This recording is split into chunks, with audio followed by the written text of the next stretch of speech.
Hello lovely people, welcome back to my channel, or hey if you're new here, don't forget to hit that subscribe button. Today's video is going to be my February reading wrap up.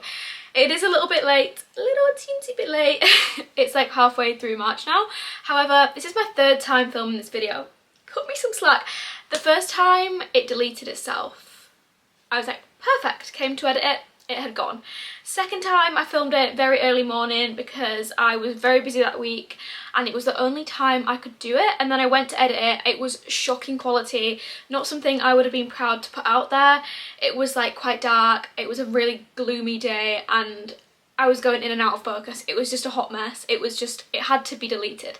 So this is the third time I'm filming it. It is a little bit late, but better late than never, you know. I can't not talk about some of these books I've read this month because I've had a great reading month and I want to share my thoughts and feelings with you guys. So as always, let me know if you've read any of the books that I share today, or just let me know what your fave and least fave books were from February. I feel like February, it is the shortest month, so you know, we've not got as much time to cram in all of those good reads, but still, I feel like I had a great time. I listened to 2 audiobooks.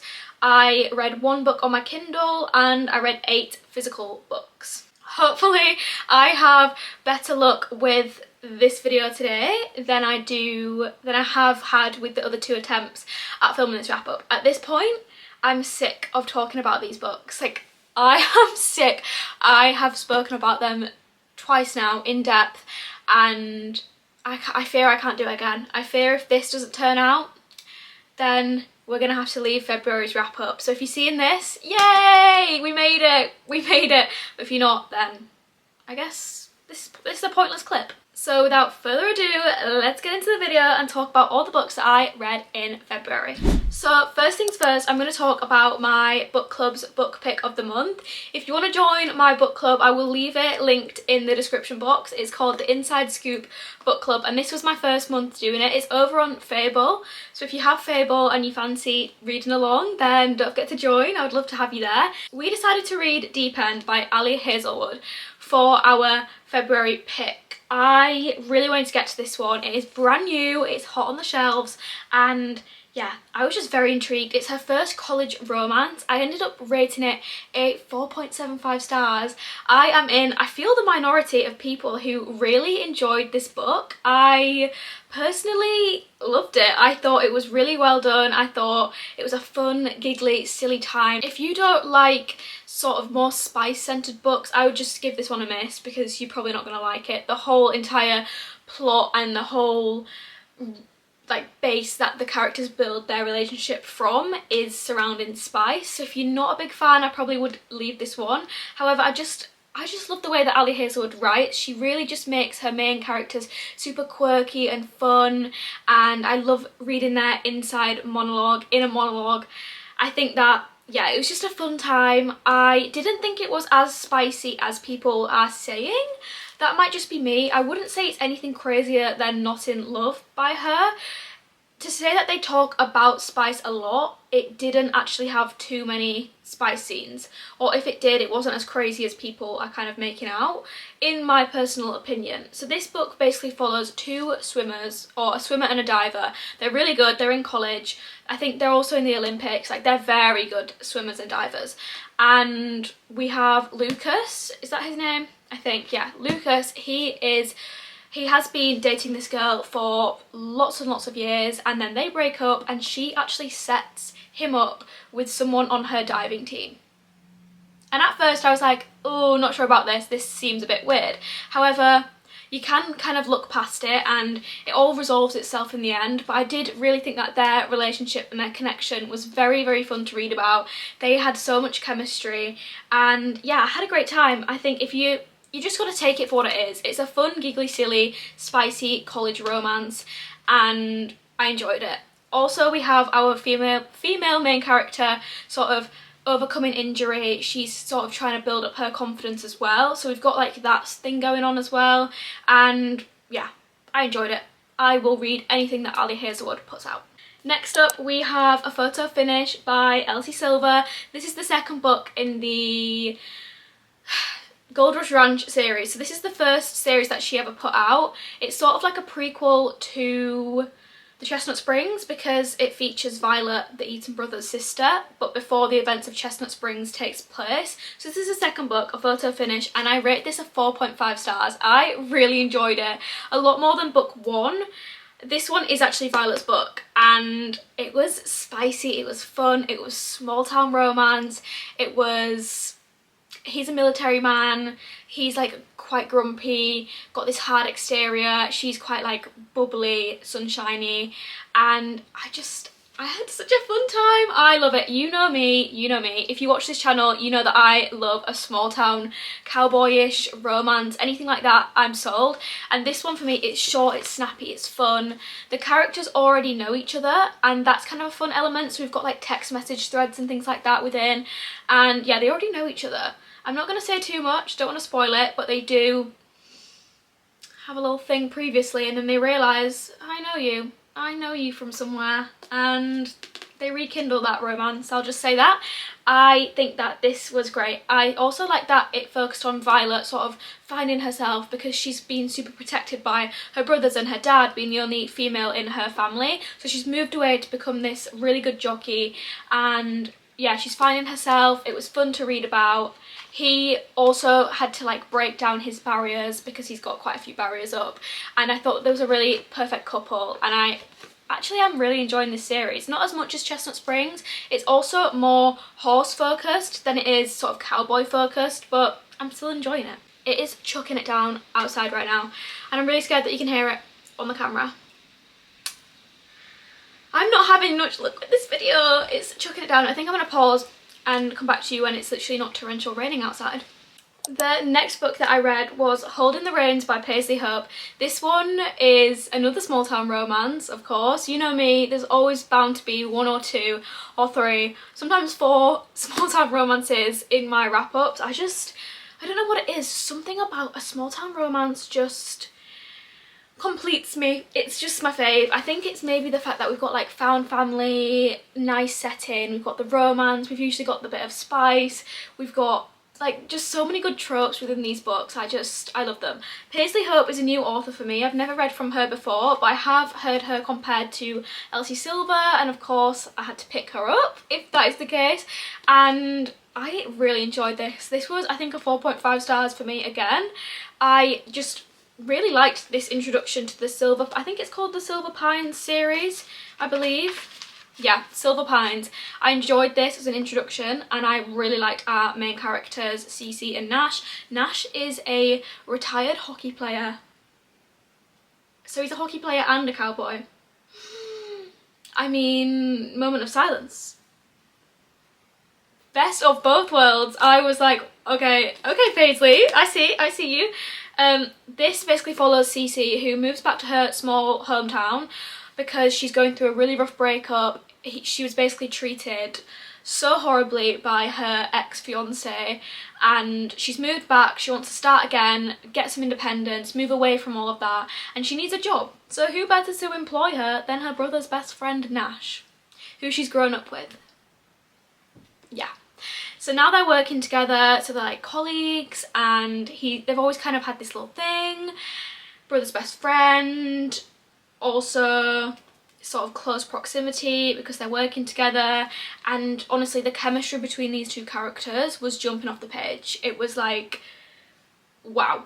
I loved it. I think that it was written so well. We had like a perfect mix of like an emotional side with more of a fun, spicy side, and it was just perfect. Can't wait to go on to book 2. I did buy it from the works immediately after, and I know that her third one is out now. So if you're looking for a new small town romance author, I think Paisley Hope might be your best bet. Okay, next I have The Wrong Bride by Katerina Mora. This one was a 2.5 stars for me. I kind of expected a lot from it. I was very excited going into it, and then it just sort of let me down. It just let me down, but I will say I was entertained the whole way through, and I couldn't stop reading it. It was like a car crash, and I just couldn't look away. It was like, what's going on? But like, I'm low-key entertained right now. That was the vibe. The writing style was very fun and entertaining, but the plot itself just was not for me. I was sort of like, no. not for me. It was just, I don't know, the plot. It's basically following our female main character who has been in love with her sister's fiance or sister's boyfriend for years. She's been in love with him for years, and then the sister says, I can't marry him, I'm not doing it. But because of the fact that their families are like super rich and they've made like a business alliance through the marriage, his family is like, I don't care, you're marrying someone on this day, it's gonna have to be her sister. So he has to marry our female main character, and she's like, I agree, I accept. And I was like, no matter the circumstances, no matter what's going on, no, you can't marry your sister's ex. Just, I don't know, I'm speechless, no. Also, the main male character in this was insufferable. He was so jarring. I think he's up there with one of my least favourite male leads. He was so annoying to me. I don't know why. Well, I do know why. He was just like, he jumped ships so fast. At the start, he was obsessed with the sister, and then all of a sudden, he's obsessed with the main female character. He had this sort of hero complex going on. He was cringe. He was just a nightmare man, and I didn't like him. I have heard that the second book is a lot better, so maybe I'll continue the series, maybe not, but I am aware that they're being traditionally published now, so it's kind of annoying because I got the indie published one and they're not all gonna match. So, not sure where I stand with this series. It was entertaining, I liked the writing style. I'm not opposed to reading any more of Katarina Moore's work, I definitely would, but I think just the plot for me in this one wasn't really my vibe. Next up, I have Reckless by Lauren Roberts. This was my 5-star of the month. Yay! I love getting a 5-star every month. This one just, it took me by surprise. I went in with very low expectations, which might be why I liked it so much, because I think a lot of people who read it when it first came out had very high expectations and were kind of let down. But I went in with rock bottom expectations. I did not expect a lot from this book and ended up loving it. I think the way Lauren Roberts writes is so beautiful. I've even tabbed it, and I never tab books. There's some of the quotes in this, I just like could reread it right now. Out here I am Kai and nothing more. His throat bobs. Out here I am powerless, a monster without an ability to hide behind, an enforcer free from his masks, a man shouting his love for a woman. I loved it. It was very like cat and mouse. They were sort of chasing after each other the whole time. I think the first book for me was like a 3.75 looking back. It was very similar to Hunger Games, so I was a bit like, not sure about this. But I think this one, she's really developed the world a lot more and developed sort of the plot and the characters. I love Payden and Kai. They have such a beautiful love story.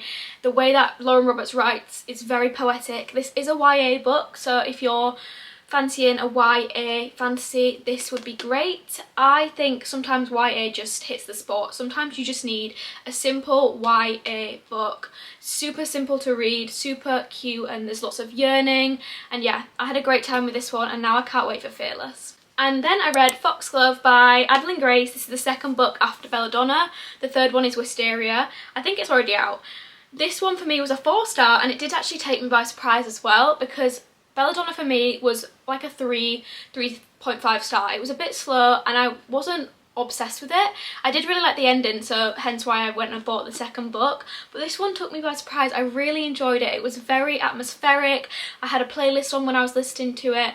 It gives me very much like dark, gloomy vibes, running through a castle with your like Regency dress flowing behind you, vines growing up the walls, like that kind of thing. And I think if you're in the mood for that and you're in the mood for more of a poetic book with lots of descriptive sentences, then this would be a great series. I definitely wouldn't say this series for me is one that I would rush to pick up the next book with. It definitely has to be where I'm in the mood for it at that time. So I like to space them out for when I am in that mood for a little bit of more gothic fantasy. It's not even fantasy, it's more like magical realism. If I'm in that mood, then these are the perfect books. So yeah, I had a great time. I like Adeline Grace's writing style. I think that she writes very descriptive and poetic and flowery sentences, and I enjoy. I think this with Folklore by Taylor Swift on is perfection. Then I read Satan's Affair by H.D. Carlton. This one is sort of like the prequel to the Cat and Mouse duet. Haunted and Hunting Adeline. I decided to read this one before I read those two books because this introduces Sibby, which I'm guessing she's like a character within that. I'm not honestly sure. I thought might as well, it's only short. I fear I messed up though. I fear I should have started with some more light dark romances. This was my first dark romance, I think. Yeah, I'm gonna do a video reading dark romance in the future. It's coming, it's coming. However, I fear I should have started with maybe like Lights Out, Butcher and Blackbird, those kind of dark romances, because I was reading this and I was like, it's a little too dark. It's a little too dark for me at this moment in time.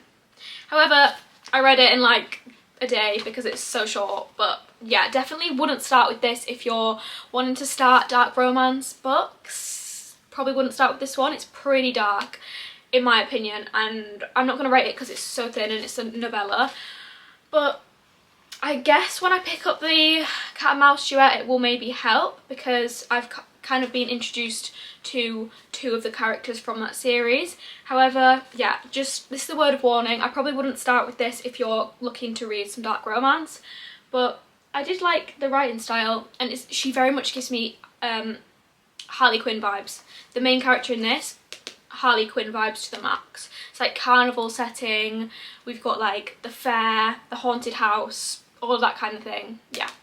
And then I read Onyx Storm. This one is just the dust jacket because I've left the actual copy in my uni room, unfortunately, so we've just got the dust jacket here today. I ended up rating this a 4-star. I had a great time with it. I thought that the way that Rebecca Yarros has developed the world and the story and the characters is actually so impressive, and it's really nice to see her in her journey to developing this world. I think you can really tell that she's come on so impressively with it. She's really developed it, and yeah, it's just impressive to see. I think that it's definitely turned into more of a political fantasy at this point. So we have Fourth Wing, which was 5 stars, and then Iron Flame, which was a 3.5 stars, and then Onyx Storm was a 4-star. I think it was very well done. I liked the characters. There was some places where I felt it slowed down a little bit, where I was a little bit bored, just because it got quite war heavy and politics heavy, but then there was other bits where I was like flicking the page, couldn't put it down, was really drawn to the story. So we kind of had 2 there, which is the reason it's not a 5-star, just because of those more slower sections. However, I do really like it. The one thing I will say is that for me it's not really a romantasy anymore. I would say we're moving into more of like high fantasy territory. That might seem silly to some people who actually read high fantasy, but I would say we're getting more like politics heavy, war heavy. There's a lot to it. There's a lot of elements thrown in, and it doesn't seem very simple anymore, because Fourth Wing was kind of like a silly happy time with like trials and college and things like that, and now it's sort of getting more intense, let's just say. As well, I think Rebecca Yarros does a great job of leaving us on the craziest cliffhanger where I will be picking up the next book. I think the way that she does that just zaps you in. You just really want to find out what's happening. And I'm honestly not too sure how many books are going to be in the Empyrean series. I'm assuming there's going to be some more, like quite a few more maybe. But yeah, I had a great time with it. Definitely pick this up if you like dragons, if you like college training settings, if you like intense trials, if you like a bit of romance. Xaden and Violet, love them. And yeah, it's kind of getting a little crazy over here. I was kind of on the edge of my seat the whole time, but I liked it. Now, moving on to my Kindle read of the month, I read Between Friends and Lovers by Shirlene Abobi.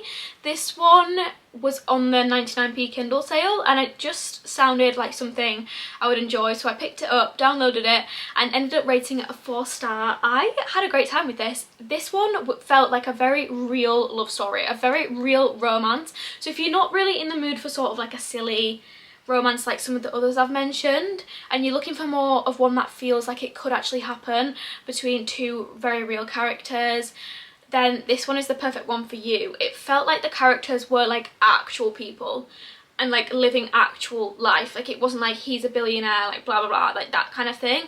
It was like these characters are normal people, they're going on normal dates, but it's beautiful to see them forming this connection.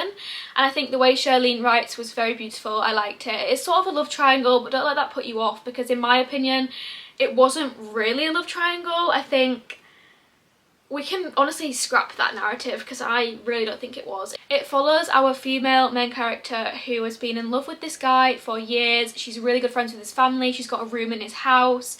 She's known him since college and she loves him. He doesn't love her. Just like unrequited love. She's at this birthday party at his house in her room, and then a guy walks in by accident and they sort of spark up this friendship, have this conversation, and then end up going on a few dates and forming this love connection. And it was really nice to see. The main guy is like a golden retriever to the max. He's such a cutie. The main girl is like a strong, confident doctor girl boss. Love her. And yeah, had a fun time. We'll definitely read more by this author. And moving on to the 2 audiobooks that I listened to in February. I am currently trying to listen to at least 2 audiobooks a month. I just think they're really good for when you're doing jobs in the background. I'm really enjoying picking them out every month. So I read Cultish first by... I always forget this author's name. So it's actually called The Language of Fanaticism.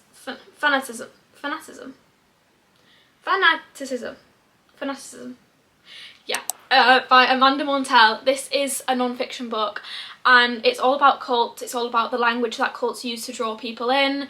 It focuses on a wide range of cults. We've got like sports cults, gym cults, political cults, old cults where the leaders have been imprisoned or anything like that. It was very interesting. I am very interested by this topic about how people can get involved in things like this. It's crazy to me, and it was very interesting to see her take on the language that they use to draw people in. I can't really say too much about it because it's very like detailed and informative, and I feel like I will mess up the descriptions, but it was entertaining and interesting. If you're looking for a non-fiction book, then this one might be a fun one for you. I'm not going to rate it because I don't like to rate non-fiction books, but I did have a fun time with it. And the second audiobook I listened to was The Boyfriend by Frida McFadden. This one is, I think, her second to latest release, and it's very much... I'm not sure. It was a 3-star from me. It sort of was entertaining and I seemed to listen to it very quickly. I think within like 2 days I finished it. However, was it the craziest Frida McFadden book? No. Was it my favourite? No. Was it that plot twisty? No. But it was fun to listen to and I did not want to put it down, so I'm kind of conflicted with my thoughts and feelings. I don't like to say too much about thrillers because I feel like you should go in blind, but it's like, think boyfriend, the main female character is obsessed with finding a husband. She's like, oh, I'm getting older, I need to find a husband and a boyfriend. She will do anything, like she's obsessed. And then there's like 2 POVs going on, past and present. It's very twisty at some points, but then at others it kind of felt like dragged out a little bit, like what's going on here. And the plot just didn't really shock me too much. It wasn't my favourite, but it was entertaining and it was fun to listen to. I think I'm going to listen to Frida's books more often because I seem to get through that one really quickly. And those are all the books that I have read in February. I had a great reading month. I honestly feel like I've got to some amazing books this month. I've ticked some off my TBR that I've been sat on there for a while. I've read some of my favourite genre, small town romance. I've read some genres that are out there. I've listened to some audiobooks. Yeah, I've had a great month. I'm very impressed with myself. 11 books, pat on the back to me. But it doesn't matter how many books you read, of course. If you read 1, if you read none this month, if you read 20, who cares? As always, don't forget to let me know in the comments what you have read. I would love to know. I love reading your comments. Thank you so much for watching today's video. Don't forget to like, comment and subscribe. Hopefully you guys will be seeing this and it won't have deleted itself again. We can cross our fingers. If you stayed to the end, thank you so much. I really hope to see you in the next one. Bye guys.